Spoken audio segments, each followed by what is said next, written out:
Hello, my dear students, good morning. Students, having learnt the first three chapters in this first main course book, Flamingo, now we are here to start the next chapter, which is entitled as the Rat Trap.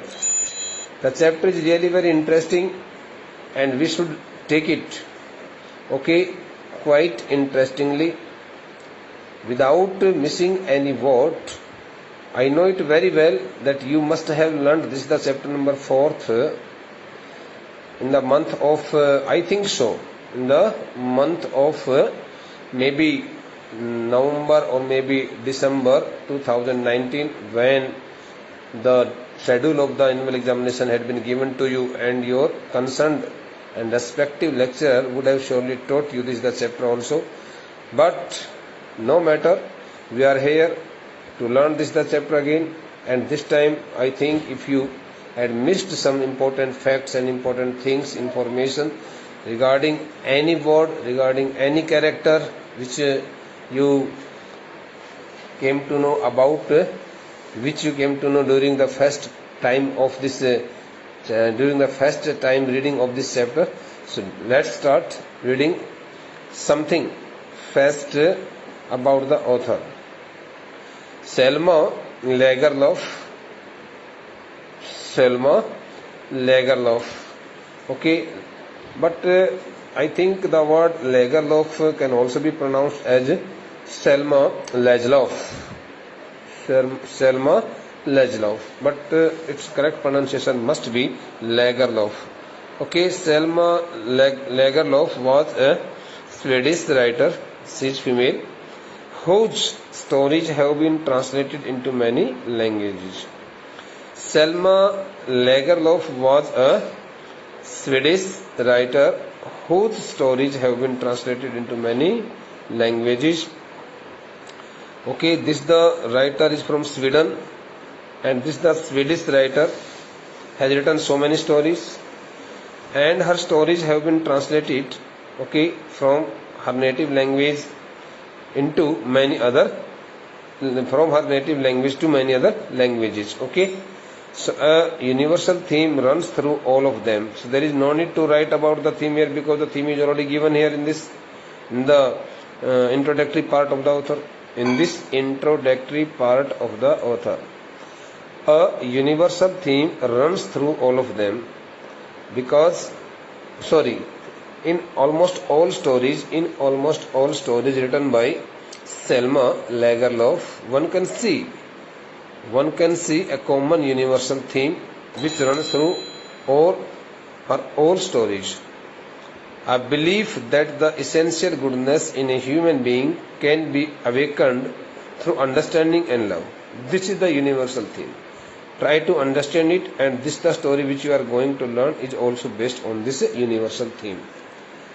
A belief stands for a conviction, strong idea that the essential goodness in a human being, we know it very well that a human being possesses a number of good characteristics also, good traits also, good qualities also, but it depends on the attitude of the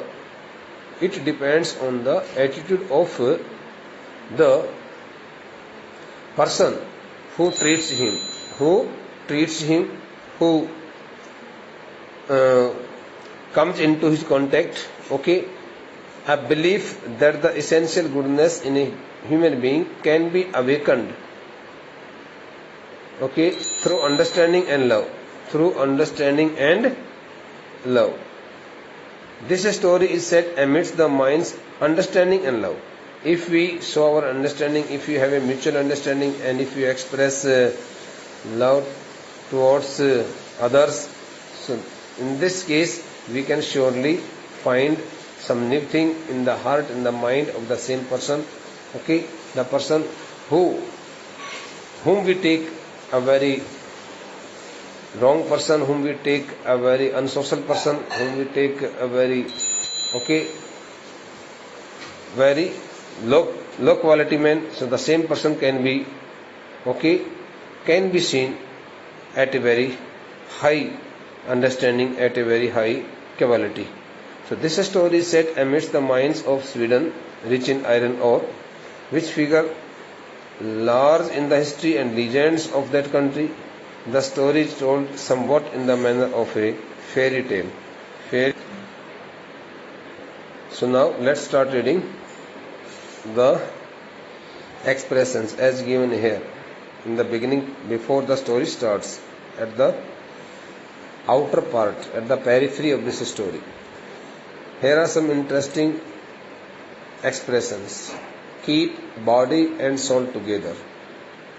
Keep body and soul together. This the expression stands for survive in the world, for one's survival. Daily bread, to arrange daily bread, to satisfy his hunger, or you may say for to maintain one's existence in the world. Keep body and soul together stands for here, to remain alive in the world. Plods along the road stands for here, bete. The word plods, P-L-O-D-S, plods means walk wearily, walk tiredly, walk with slow steps. Okay, when a person walks along the roadside with slow steps, so slow steps that one can easily imagine, one can easily guess that the person has no strength in his body and the person may fall down any moment. So in the same manner, the protagonist of this story, whom the author has called here the peddler, also appears himself, also represents himself, okay, in this story in such a manner, okay, in such a weak and frail body. Impenetrable prison stands for here very thick and heavy prison, okay, fenced from all sides, but here this the impression. Impenetrable prison stands for the thickly wooded forest. It will describe thickly wooded forest packed with so many trees, herbs, thorny bushes like this. Eased his way, the word eased his way, this the word stands for here. Passed his life comfortably. Passed his life comfortably. Things have gone downhill stands for here. Meet unfortunate or mishappenings in life. Become the victims of, fall as a prey to different kinds of difficult situations. Things have gone downhill stands for here. This the expression refers to the mishappenings in life, unfortunate incidents in life. Hunger gleamed in his eyes. It is very clear. Okay, very exhausted, tired, and hungry eyes, hungry body. Okay, the sunken face. Okay, means a face which looks like a skeleton. Unwanted joy. Unwanted joy stands for uncommon, unusual kind of happiness. Uncommon or unusual kind of happiness. Nodded a haughty consent stands for here. Give permission arrogantly. Give permission arrogantly. In the sense of a lord. Lordly. Lordly. Fallen into a line of thought stands for here. Fallen into a line of thought stands for here. Took a series of thought, a long thought, not a series of thought, but a long thought, unbreakable thought, a long unbreakable thought. Okay, took or struck an unbreakable thought into one's mind. Fallen into a line of thought stands for here.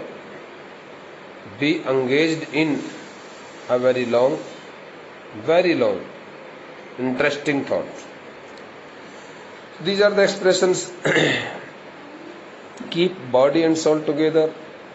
This expression will meet us in the first passage, of this chapter. Once upon a time, there was a man. Once upon a time, there was a man who went around selling small red strips of wire. What do you mean by this statement? What does the author want to convey through this first statement? Through this first statement, the author, the writer, wants to say that once upon a time there was a person, there was a man who lived in some part of the world, and who went around, means who kept walking. Went stands for kept walking. Who always kept walking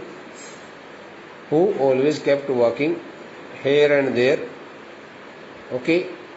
Who always kept walking here and there from one place to other, selling his small red strips of wire.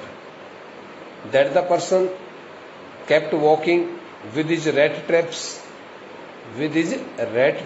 small nets, chiefly used to capture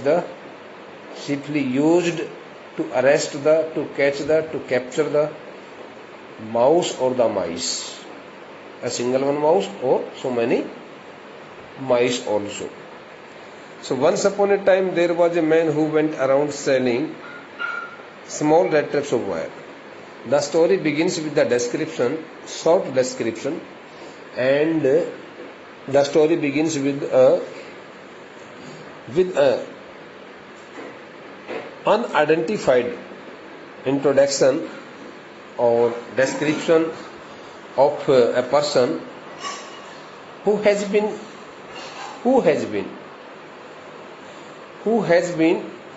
given place in this story as the main protagonist, the main hero of the story. The author writes this story right from the beginning till end only and only about this man's life, activities, nature and behavior, difficulties, problems, and his own philosophical ideas. So here in the beginning of the chapter we come to know that once upon a time stands for here. In the olden days, in the past days, a man used to live. In the olden days, in the past days, a man in some part of the world used to live quite alone, without any family, without any family members, and that the person was a red trap seller by his profession.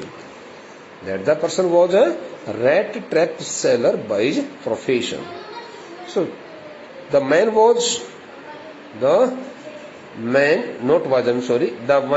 kept walking here and there from one place to other place, and that man always kept wandering here and there in his native place, in his surrounding area, selling the red traps made of wire, broken pieces of wire. He made them himself at odd moments from the material he got by begging in the stores or at the big farms. The red traps which he used to sell during his visits to different places while walking here and there were made by himself, by his own hands, with the material which he collected by begging from the storehouses or by stealing from by begging in the stores or the big farmhouses. No, I am a bit dissatisfied. To this explanation, I would like to give one more explanation. He made them himself. those all rat traps were made by that man himself by his own hands. When did he make the rat traps? He made the rat traps at odd moments. The word at odd moments stands for in difficult hours, in difficult situation, facing so many difficulties. In difficult hours of his life, in difficult situation of his life, the man used to make those all rat traps, by his own hands without getting help of any other person. What kinds of things or what kind of material did he use to make the rat traps? He used the material which he got, which he collected, either by begging in the storerooms. The word stores means iron storerooms. Iron storerooms where one can see, one can find a lot of scraps of iron. Okay, so that the unwanted and discarded scrap of iron was collected, was got, was collected, was got, was received, by the person at his humble requests, and the owner of those old storehouses used to allow him to collect and to take not all kinds of broken pieces of wires from outside, which had been thrown outside, which were often thrown outside their storehouses or at the big farms. And sometimes he also noticed the construction work at the big farmhouses, and he used to go there, and again there, making a humble request, he also collected the same things, same broken piece of wire from the owners of the farmhouses. Beta, you know it very well, when a rag picker wants to pick a rag outside, placed outside a shop, so first he gets permission from the shopkeeper, from the shop owner. If the shop owner of the shop gives permission to this to a particular rag picker, so then he picks the same thing, which is thrown, which is discarded, outside his shop. So similarly, the man also got the broken pieces of wire from those two kinds of places. The first from the iron storehouses, and the second farmhouses. But even so, though the man used to make all the rat traps by himself, by his own hands, in facing so many problems in difficult hours of his life, the business was not especially profitable. That the business, that the trade of the man, was not so profitable. He could hardly earn so much money to survive himself in the world. So he had to resort to, the word resort to stands for took to, adopted. The word adopted. So he had to adopt, here the first form is a resort to, both begging and pity. Pity means little, very minor, theft cases to keep body and soul together. Since he could hardly manage his daily bread, since that the person could hardly manage his daily bread or a square meals, he thought that he would die of hunger. That's why he started doing two more tasks also, two more jobs also apart from the first one. The first job was selling the rat traps, but his second job, which he adopted in the absence of the proper money, was begging. Sometimes he also started begging. In order to collect some money from the people. And at some occasions, whenever he thought that his begging couldn't help him earn so much money, sufficient money, so he also found himself fully engaged in the task of stealing the things. In that job of stealing the things, he also made little thievery. He also found himself in some little theft cases. He also engaged himself in some little theft cases, so that he could survive himself in the world, so that he could be alive in the world. Even so, his clothes were in rags. The word rags stands for T-O-R-N, torn, and W-O-R-N, worn. Torn and worn out clothes. Though he had though he had engaged himself, though he had started doing different kinds of three jobs, three professions, thereafter the condition of his clothes was very bad, and his clothes were totally torn out and badly damaged and worn out. Okay, his cheeks were sunken, and his cheeks had also been had also deep holes. His cheeks had also deep holes, and his cheeks had also sunken inside. Okay, धंसे हुए थे, deep holes, and hunger gleamed in his eyes, and his eyes always reflected hunger. Okay, his eyes always reflected hunger, saying it that the man had not eaten the food properly for a long time. Those all kinds of indications, symptoms of his body and face, those the facial expressions which appeared on his face, and those all other symptoms which appeared on his body clearly indicated that the man, okay, was in great difficulty, that the man was leading a very miserable, okay, and very difficult and very painful life, in the shortage of money, in the shortage of all other important things to survive himself in the life. Okay, bete, so in this first passage we have come to know about the profession of the person who is the protagonist of this story, the peddler, the rat trap seller, and we have also come to know about his profession, different three kinds of professions. The first, selling the rat traps; the second, begging; the third, stealing.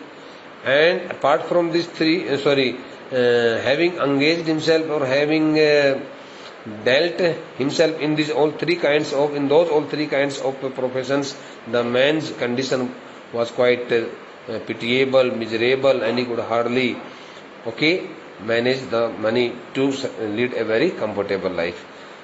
Okay, bete. So now the remaining part of this chapter will be discussed by us in the next lecture. Thank you.